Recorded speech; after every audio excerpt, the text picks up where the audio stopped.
Well, hi you guys, welcome back to the Kneady Homesteader channel and one of my most popular requested videos, how I make my apple dump cake.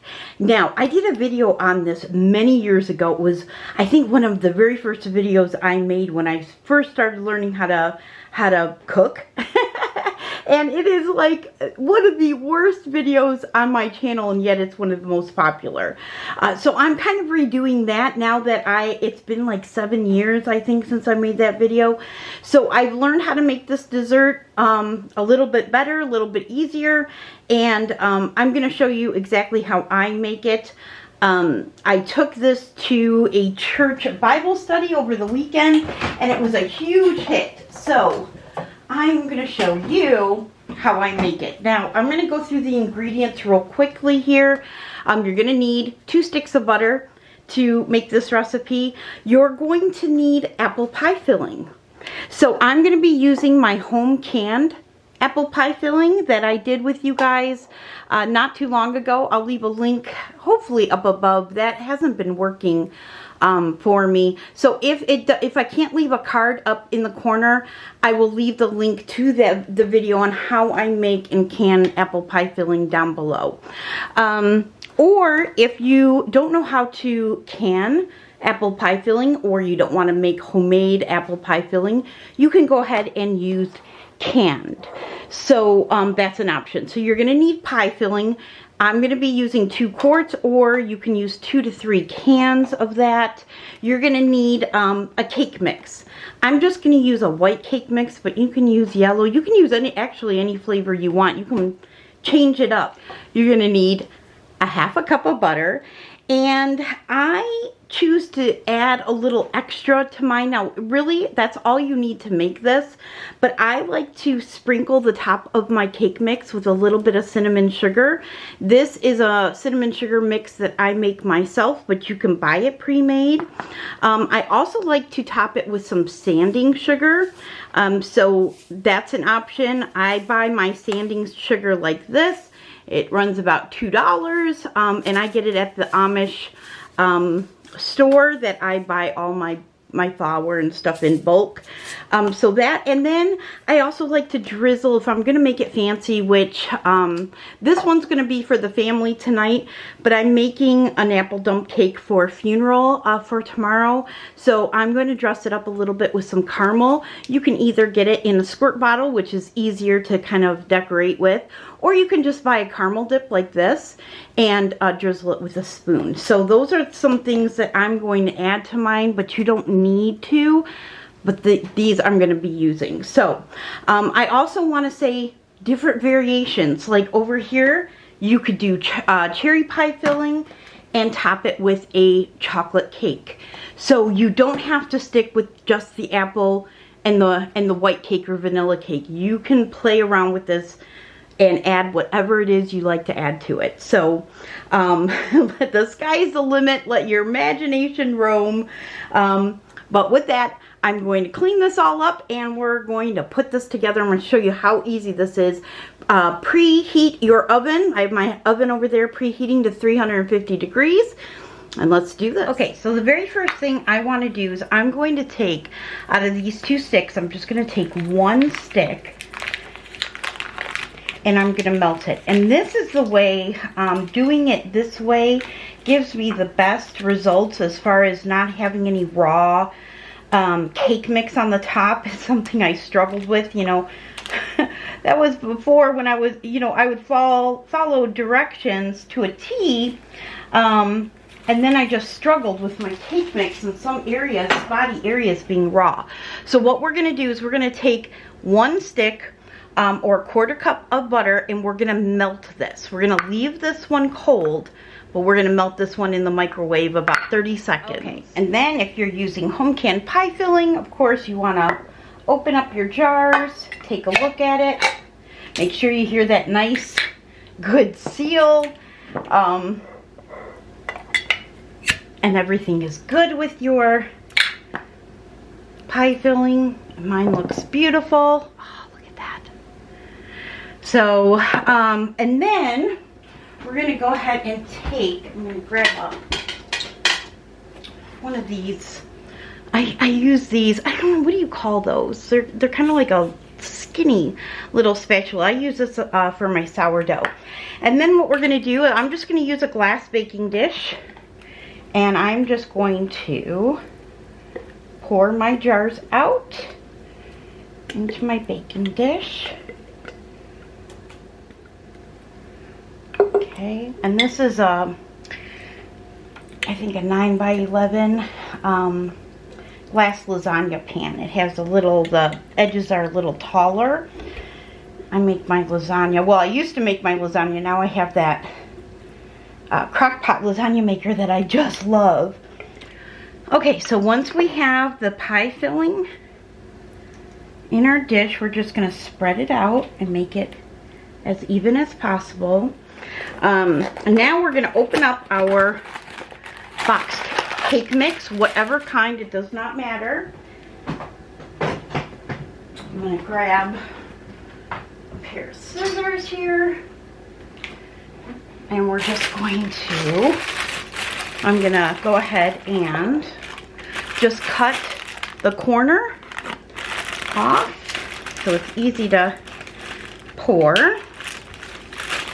And we are just going to take this cake mix, hopefully you guys can see this, and we are just going to go ahead and sprinkle it as evenly as we can. I like to kind of do the edges first and go around the edges so that they're covered.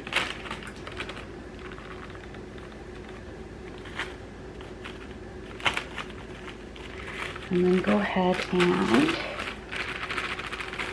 cover the inside of the cake.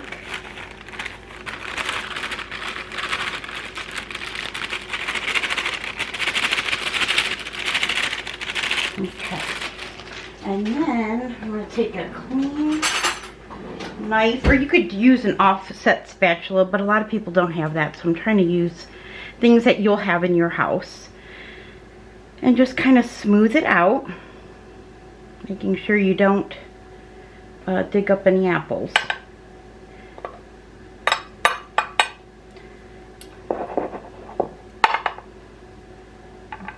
Okay, and then when you have it nice and even like that, I like to go ahead and sprinkle some cinnamon sugar. Now my cinnamon sugar is more cinnamon than sugar, because I like to use this on cookies when I bake cookies and things like that. Cinnamon toast for the kids in the morning. So I like to add some cinnamon to the top of that. And then what we're going to do is we're going to go ahead and we are going to pour this butter over the top. And I have found that pouring half of the butter on top helps with the baking, making it bake nice and even and not having raw spots, instead of just placing it cold butter over the whole thing. So now what we're going to do with this other stick is we're going to open this up.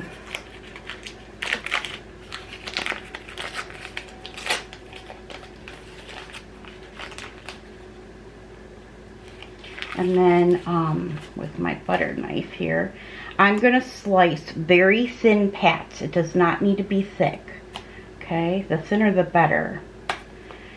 And I first put all the little pats in the corners. Those are usually the areas that, if there's any raw mix, that's usually where they'll be. Very thin pats on any areas that you notice don't have a whole lot of melted butter on them. So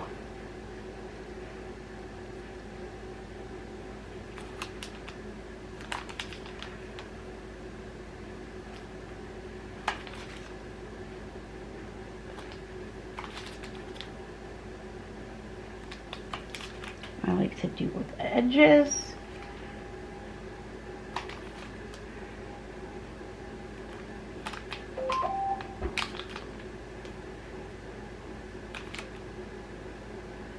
And then we'll start in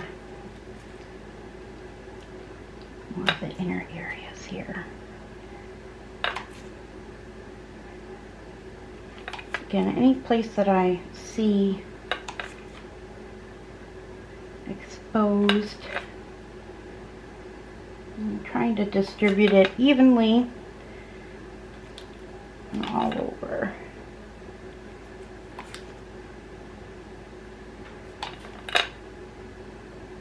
Because it's that butter that's going to bake our cake without all the cake ingredients.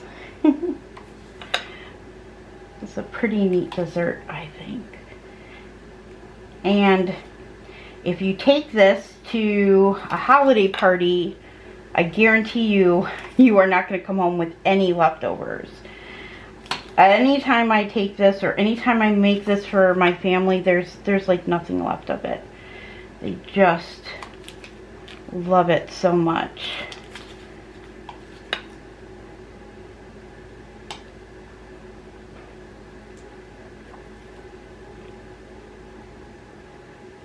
So, if you're new to cooking, but you want to make something, this is a great option. Okay, so now that we have that pretty much done and covered, that's it. That's it. So we will add some sanding sugar and some caramel to it once it's done baking. So now my oven over there, scan ya up.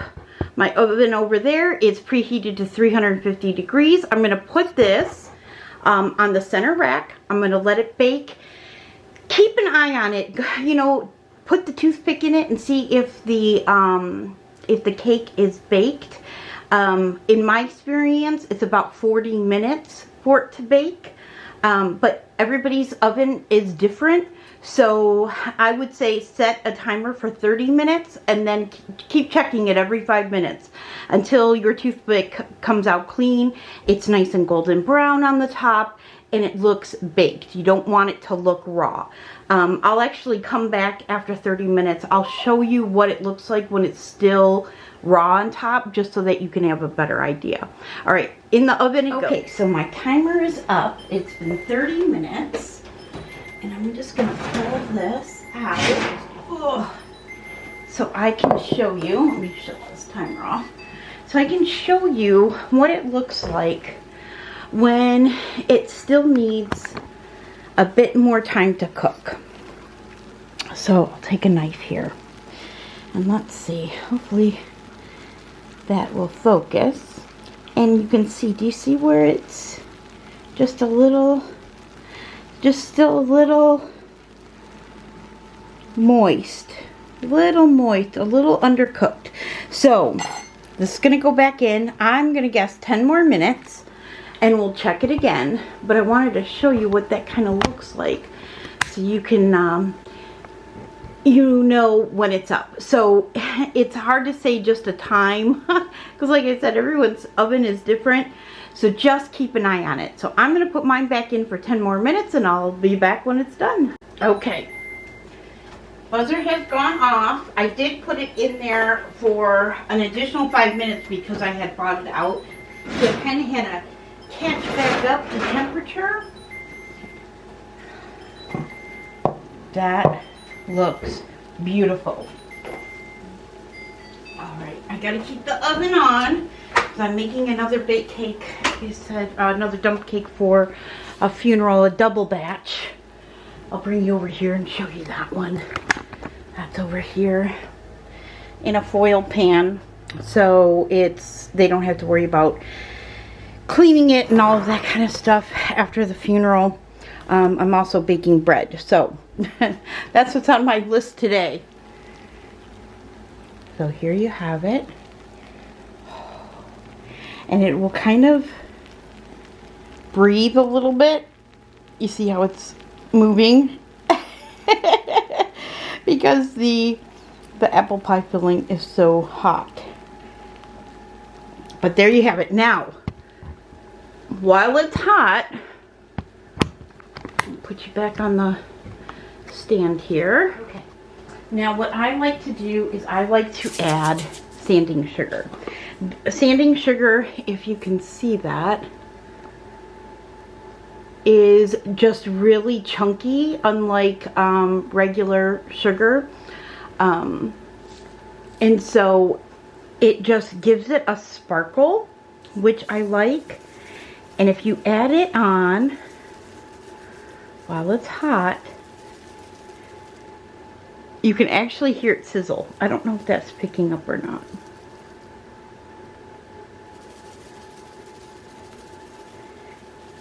But it will give it this nice little glisten on the top. Now some of it melts, so you won't have it stay super chunky, but it adds just such a prettiness. And then I'm going to let this cool for just a couple of minutes.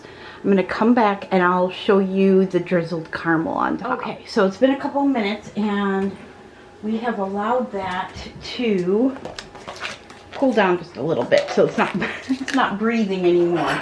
Now, I'm going to show you both ways, depending, I mean, if you want to add caramel. This is not something you have to add. I'm going to add caramel to the one I'm making at church.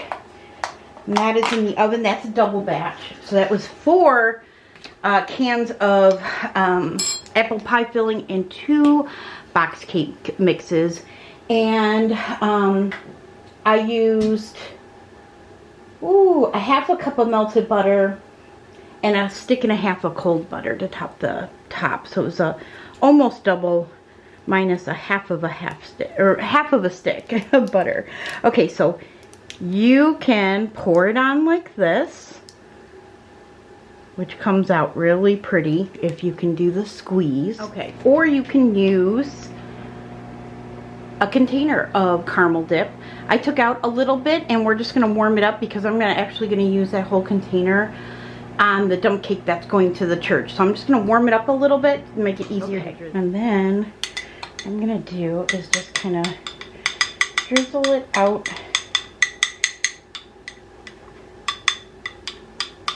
a little bit. Put little plops. This doesn't spread as pretty as the bottle does.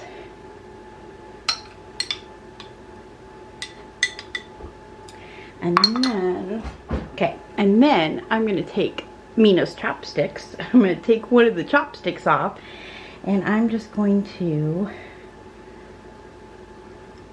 lightly just kind of spread this out. So if you buy the squeeze bottle, I mean, you could buy a plastic squeeze bottle and use it as well. I'm trying to think of ways that you guys can do this in case you don't have, you know, I get my Ghirardelli off of Amazon, but not everybody can do that, so, or wants to do that. So I'm trying to show you different ways that you can do it, depending on what you have available. Again, you don't have to put any caramel on this at all if you don't want to, but the caramel adds to it, so there you go. I'm gonna add a little bit more here, so it's a little, my dump cake's a little warm still. I'll be adding it when it's totally cooled to the church dump cake. So pull it. So whichever way you want to do it, or leave it totally out. Serve this with some vanilla ice cream. I will see if we have any in the freezer, and I'll show you what this looks like, because everybody likes it when I cut into it. I usually don't do that, otherwise it makes the video like really long to film, but everybody likes to see me cut into things. So let me see if I have any ice cream, and we'll scoop some of this out and I'll show you what it looks like. I have a little plate of some ice cream, and now I'm just gonna go ahead and cut into this and scoop it out. Oh, it's super hot. Try to cut into yours once it's all set, and you'll have a prettier turnout than I just did. But there you have it. Okay, let me show you. There you have it.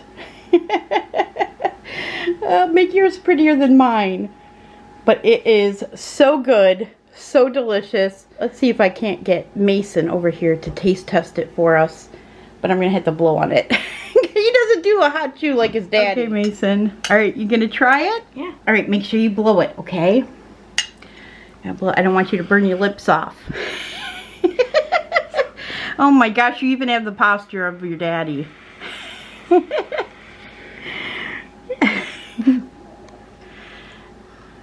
Is it hot? Super hot? I know it's smoking. It's got steam.